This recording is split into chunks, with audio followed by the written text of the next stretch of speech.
合欢山顶刮起阵阵强风，夹带雨势又湿又冷，但游客照样出游上山。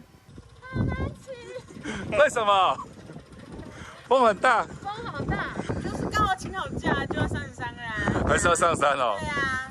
上海风真的很大哈。风真的很大，还好我们要准备外套。准备外套。就是想跟五岭牌楼合照留念，在高海拔的合欢山顶，4号一度测得8级以上的阵风，仍站不稳，但随着台风靠近，风力只会更强。也就是台风中心登陆台湾期间，合欢山顶上的强阵风将可能达到12级以上。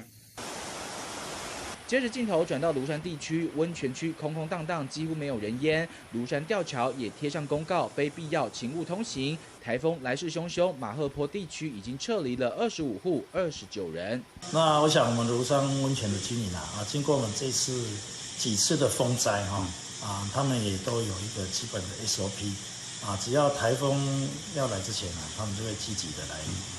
做一个撤离的动作。南投仁爱乡先前遭到风灾重创，亲近农场也不敢大意，工作人员修剪树木防台，在园区堆叠沙包防淹水。已经将一些树木，还有一些树木修剪，还有一些沙包的堆置，避免我们停车场跟路边的水造成有淹水的疑虑。